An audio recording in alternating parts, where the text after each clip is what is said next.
ஸ்ரீ குருபியோ நமஹ. பெரியவாச்சரணம். ஹரஹர சங்கர, ஜெய ஜெய சங்கர. இன்னைக்கு அக்ஷய திருதியை. அக்ஷய திருதியை அப்படிங்கிறது எல்லா வளங்களும் பெருகணும். இன்னைக்கு நம்ம என்ன வாங்கினாலும் அது பெருகும். அதோட கூட தங்கம் வாங்குன்னு எதையுமே யாருமே சொல்லலை.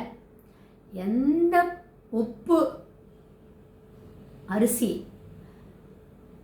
தானம், அதுவும் அன்னதானம், அதுதான் இந்த அக்ஷய திருதியை அன்னைக்கு சொல்லப்பட்டிருக்கு. பெருகும் அப்படின்னு சொல்லியிருக்கு. அந்த பொங்கிறது அப்படிங்கிறது தான் இந்த அக்ஷய திருதியினுடைய கான்செப்டாக இருக்கு. சரி, நம்ம குருகுலமை பற்றி பார்த்துட்டு இருக்கோம். இந்த அறிவு பெருகிறதுக்கு தாரண சக்தியும் கிரகண சக்தியும் பொங்கி வழியறதுக்கு பெரியவா சொன்னது காயத்ரி மந்திரம். இந்த 3 வர்ணத்தார்கள்னு சொல்லக்கூடிய பிராமண, க்ஷத்ரிய, வைஷ்யர்கள் இந்த குருகுலத்தில் சேர்ந்துட்டு அவ படிக்கிறா. இந்த ஸ்கூல் முறைன்னு வந்தபோது பிற்பட்டவர்களை முன்னுக்கு கொண்டு வரும் அப்படின்னு சொல்லிட்டுன்னு ஓட்டு வங்கிக்காக எல்லாரையும் இந்த ஸ்கூல் சிஸ்டமில் சேர்க்கிறோம். கண்டிப்பாக பெரியவா சொல்கிறா, பிற்பட்டவர்களை முன்னுக்கு கொண்டு வரணுங்கிறது உண்மை. யாரும் எதுவும் எந்த கிரந்தமும் சொல்லலை அந்த மாதிரி. நம்ம அதுவும் பார்த்தோம். நம்ம ஒரு நல்ல விதையை அன்ஃபர்டைல் லேண்டில் போட்டால் பிரயோஜனம் இல்லை, ஃபர்டைல் லேண்டில் தான் போடணும்னு பார்த்தோம். அப்போ என்ன அப்படின்னா, அந்த அசத்தாக இருக்கிறவாளை சத்தாக மாற்றுறதுக்கு என்ன பண்ணணும்? அந்த அந்த அந்த குழந்தையோட மனசில் அந்த கிரகண சக்தியை இன்க்ரீஸ் பொங்க வைக்கிறதுக்கு என்ன பண்ணணும் அப்படின்னா, முறையாக இந்த காயத்ரி மந்திரத்தை சொல்லணும்னு சொல்கிறோம். அப்போது எதையுமே அளவறிந்து ஒரு முறையோடு பண்ணுற போச்சே எல்லாமே நன்னா இருக்கும். அதுதான் அக்ஷய திருதியினுடைய கான்செப்டுமே. பொது க்ஷேமத்தையும் சகல ஜனங்களுக்கும் கிடைக்க வேண்டிய நீதியையும் நியாயத்தையும் கிடைக்காம பண்ணி பிற்பட்டோரை முற்படுத்துகிறேன்னு சொன்னால் அது அனர்த்தம் அப்படிங்கிறா பெரியவா. அதாவது இன்னைக்கு உள்ள சில சமூகத்தை சேர்ந்த குழந்தைகளுடைய தாத்தா, கொள்ளு தாத்தா இவெல்லாம் ஆதி காலத்தில் பூர்வத்தில் நிறையா படித்து லேர்ன்ட் ஆயிருக்கா. ஆனால் அதே அந்த டைமில் வேறு சமூகத்தை சேர்ந்தவர்கள்லாம் படிக்கலை.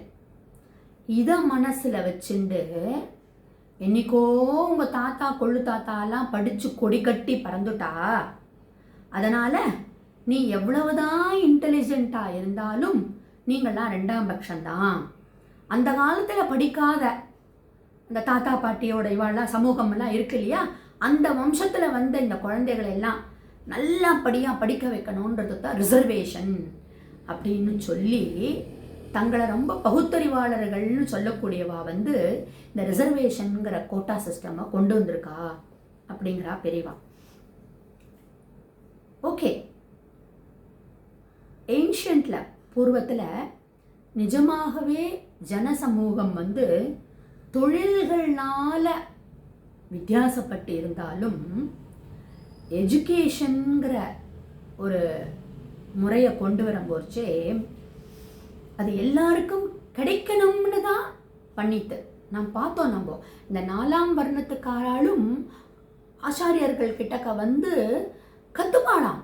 நுனான்சஸ் எல்லாம் லேர்ன் பண்ணிக்க மாட்டேன்னு சொல்ல மாட்டாளாம். அவளுடைய தொழில் தர்மத்துக்கு ஏற்ற கல்வியை கொடுத்துட்டு தான் இருந்தா அப்படின்னு சொல்லிட்டேன்னு பின்னால் பிற்பட்டோர்கள் சொல்லக்கூடியவாளை முன்னேற்றணும் அப்படின்னு கான்செப்ட் நல்லது தான். அதுக்காக முன்னால் இருக்கிறவாளுடைய இம்ப்ரூவ்மெண்ட்டை போய் நம்ம தடை போடுறது எவ்வளவு தவறான விஷயம். இந்த ரிசர்வேஷன் கோட்டான்னு கொண்டு ஏற்கனவே முன்னேற்றத்தில் இருக்கிறவாளை அடிக்கிறது எந்த விதத்தில் நியாயம்? இது எளிமையாக சொல்லணும்னா, பசிக்கிறவனுக்கு அன்னம் கொடுக்கணுங்கிறது ரொம்ப முக்கியம்.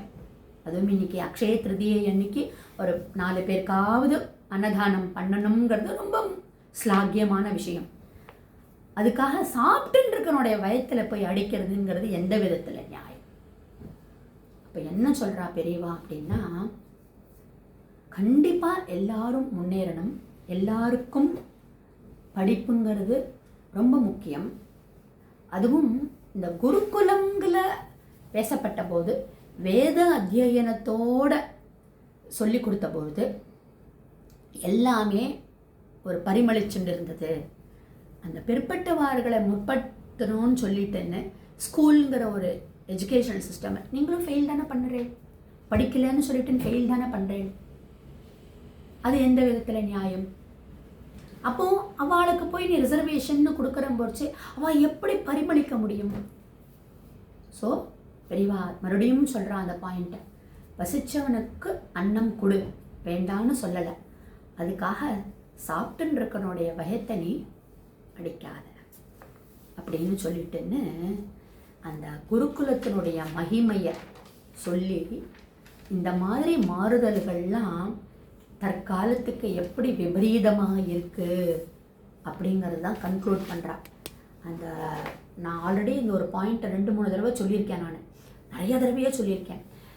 ஒரு தடவை இந்த சம்மரில் கிராஷ் கோர்ஸ்னு குழந்தைகளை போய் சேர்க்காம இந்த மாதிரி ஒரு குருகுலத்தில் கொண்டு போய் சேர்த்து ஒரு 2 மாதம் படிக்கட்டுமே, அதில் போய் இந்த வேதத்தை படிக்கட்டுமே. எவ்வளவு சிரமம் அந்த குழந்தைலாம் படுறாங்கிறது அந்த வேத அத்தியாயத்தில் படிக்கக்கூடிய குழந்தைகளுடைய நிலைமையை போய் பார்த்தா தெரியும். அம்மா அப்பா பக்கத்தில் இல்லை, தாங்களே தங்களுடைய வேலைகளை செஞ்சுட்டு எப்படி குழந்தைலாம் அழகாக படிச்சுட்டு வேத வித்தி, எதுக்காக? நம்ம சமூகம் நன்னா இருக்கணும்ன்றதுக்காக. அப்படிப்பட்ட அந்த குருகுலத்தில் இந்த மாதிரி விபரீதங்கள்லாம் மாறுதல்கள்ங்கிற பேரில் இந்த விபரீதமாக இருக்குங்கிறத சொல்லி அந்த குருகுலத்துடைய மகிமையையும் சொல்லி கிரகண சக்தியையும் தாரண சக்தியையும் அதிகரிக்கிறதுக்கு காயத்ரி மந்திரத்தை ஜெபிப்போம் அப்படிங்கிறதையும் பெரியவா ஸ்ட்ரெஸ் பண்ணுறேன்.